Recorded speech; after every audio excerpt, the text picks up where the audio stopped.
स्वाद बड़े बहुत जमाना लगाया इसको काम करने में। सुबह शाम जला हूँ तपा हूँ और उसके पेट पे लात मारी। पर ये 2 नंबरी बिजनेस दुनिया का 3 नंबरी बिजनेस, ये ज्ञान ये भाषा मेरे सामने मत। नमस्कार, मैं राम बच्चन और आप देख रहे हैं बच्चन बिहारी यूट्यूब चैनल। आप सभी का दिल से आभार। दोस्तों, ये चेहरा आप देख रहे होंगे, ये तो जाना पहचाना चेहरा है और फिर भी मैं आपको एक बार इनके बारे में बता दूं कि हैं एनडीटीवी के पूर्व पत्रकार रवीश कुमार। अब रवीश कुमार जी का चर्चा जोरों पे है, सोशल मीडिया हो, टीवी हो, हर जगह चर्चा का विषय बने हुए हैं। अब चर्चा का विषय क्यों है ये भी आपको पता होगा, फिर भी चलिए मैं बता दूं कि इन्होंने अपने मीडिया हाउस यानी एनडीटीवी से इस्तीफा दे दिया है। इसके वजह से ये चर्चा में बने हुए हैं, लेकिन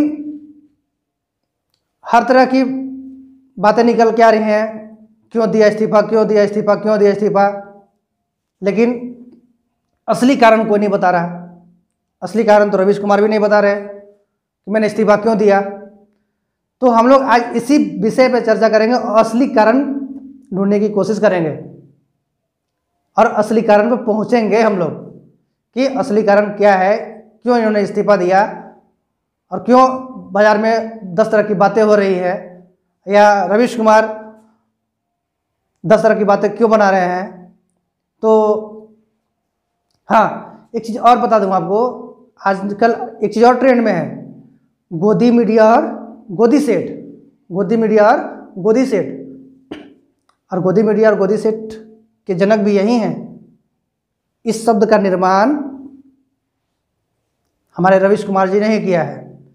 गोदी मीडिया मतलब जो मीडिया मोदी सरकार के कामों की गुणगान करे वो है गोदी मीडिया, और जो बिजनेसमैन, जो उद्योगपति मोदी सरकार को चंदा दे, चुनाव में मदद करे, वो है गोदी सेठ।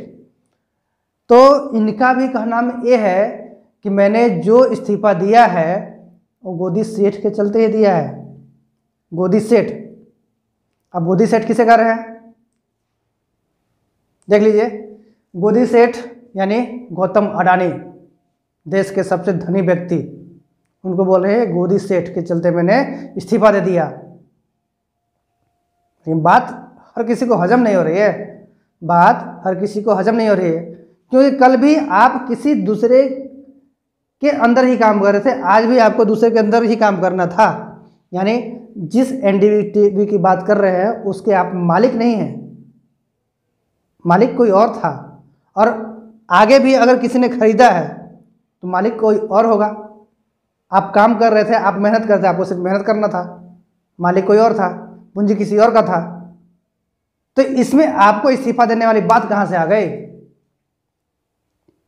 आप कहते हैं कि नहीं, जिस गोदी सेठ ने इस एनडीटीवी में हिस्सेदारी ली है वो 1 नंबर का आदमी नहीं है, उसका धंधा 2 नंबर का है, 3 नंबर का है, 4 नंबर का है। फर्जी 2 नंबरी बिजनेस दुनिया का 3 नंबरी बिजनेस, ये ज्ञान ये भाषा मेरे सामने मत लगा। दोस्तों, ये रवीश कुमार का नाम है, मेरा का नाम नहीं है। ये कहते हैं कि जिस मीडिया हाउस में अडानी की हिस्सेदारी बढ़ी है, मैं उसमें इसलिए काम नहीं कर सकता क्योंकि वो व्यक्ति 2 नंबर का है, 2 नंबर का धंधा करता है, 2 नंबर 4 नंबर जे नंबर ये देंगे कि धंधा करते हैं, इसलिए मैं वैसे लोगों के साथ काम नहीं कर सकता। अच्छी बात कि आपने 2 नंबर को नहीं चुना, लेकिन मैं ये भी जानना चाहूँगा या जनता ये भी जानना चाहेगी कि 2 नंबर का धंधा क्या आज से चालू हुआ या पहले से भी था?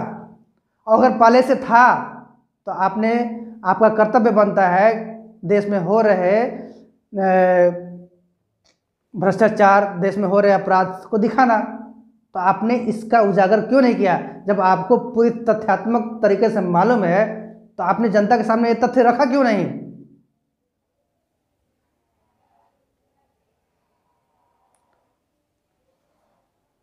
बात वो नहीं है जो आप सुना रहे हैं, बात कुछ और है जो आप बताना नहीं चाहते।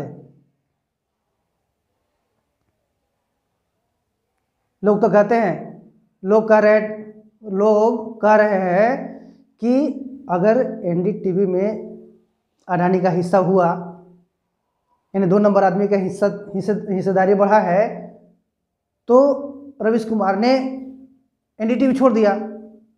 तो आपको रवीश कुमार जी ये जानकारी होना चाहिए कि देश की संपत्ति पर भी उसका अधिकार है। देश की संपत्ति, आज ऐसे ही देश का सबसे पावरफुल आदमी, देश का सबसे धनी आदमी कैसे बना है? देश की संपत्ति में हिस्सेदारी ज़्यादा है उसका, देश की संपत्ति में ज़्यादा हिस्सेदारी है उसका। तब तो फिर आपको ये देश भी, जैसे एनडीटीवी छोड़ा वैसे, मैं आगे नहीं बोलूँगा, लोग बोलते हैं, मैं नहीं बोलूँगा। बात ये नहीं है जो आप बोल रहे हैं, लोगों को इसलिए हजम नहीं हो रहा है।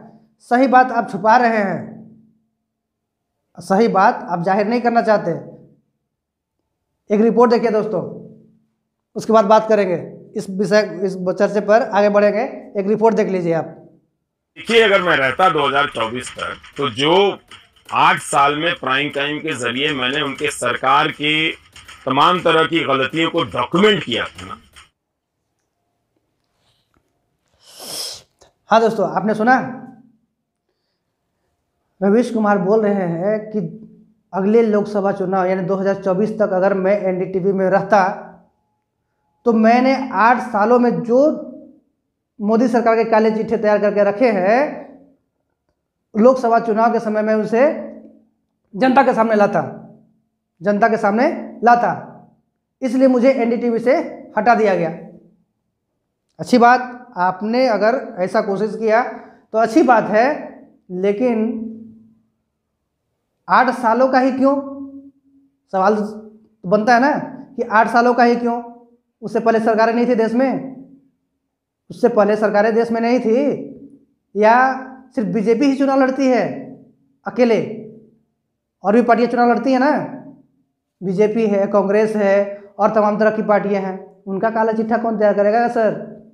देश में राज्य भी हैं और राज्य सरकार और केंद्र सरकार दोनों तरह से देश चलती है। तो केंद्र सरकार का तो आपने काला चिट्ठा तैयार कर लिया, और बाकी बीजेपी का आपने काला चिट्ठा तैयार किया, मोदी सरकार का आपने काला चिट्ठा तैयार किया। अब बाकी पार्टियों क्या, उनका काला चिट्ठा कौन तैयार करेगा? उनकी बातों को जनता के सामने कौन रखेगा? क्या वो सबके सब दूध दिले हुए हैं? इसीलिए आप पे सवाल खड़ा होता है। आप 8 साल का काला चिट्ठा जो तैयार कर रहे हैं ना, किसके लिए? किसकी चाटुकारिता के लिए और किसके कहने पर? यही सवाल खड़ा होता है, और यही से आपकी ईमानदारी पे दाग लगती है। आप इस बात को माने न माने, लेकिन सबको जानता है कि आप किसकी चाटुकारिता करते हैं और किसकी चाटुकारिता के चलते आपकी नौकरी गई। ईमानदार आदमी कभी हार नहीं मानता।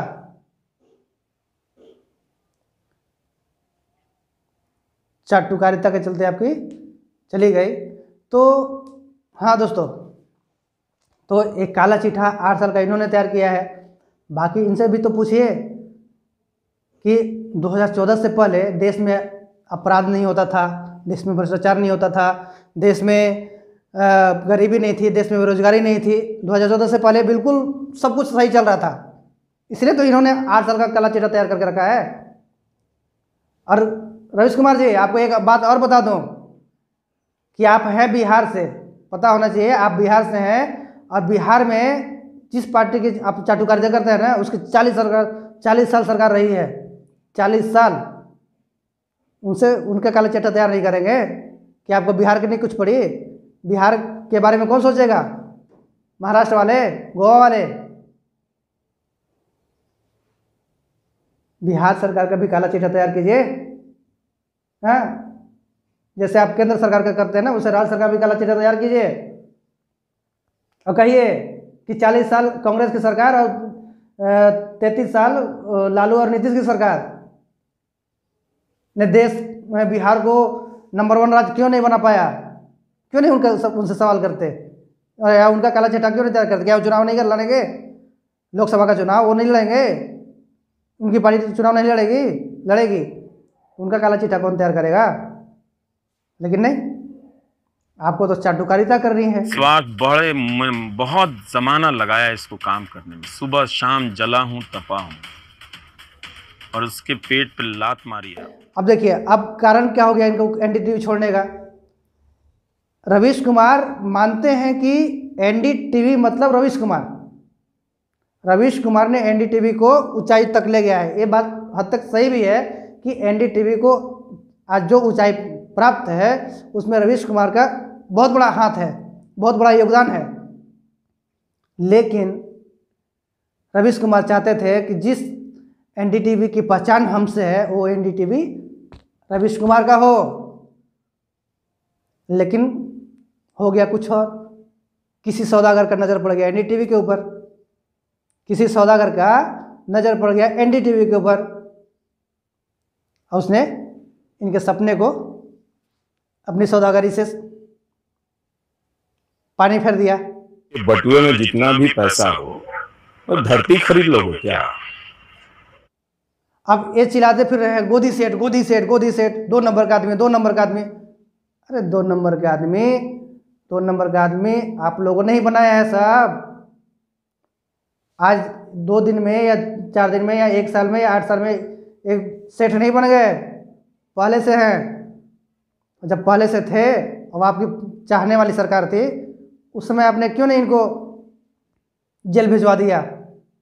2 नंबर के थे तो। लेकिन नहीं, आपके सपनों और कांग्रेस के सपनों पर जोरदार धक्का लग गया।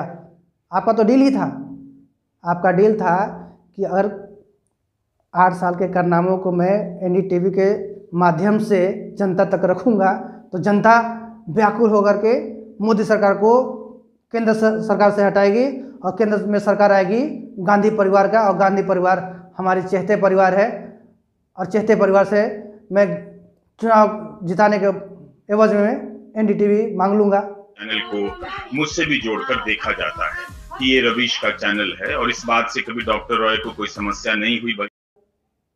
एनडीटीवी मुझे मिल जाएगी।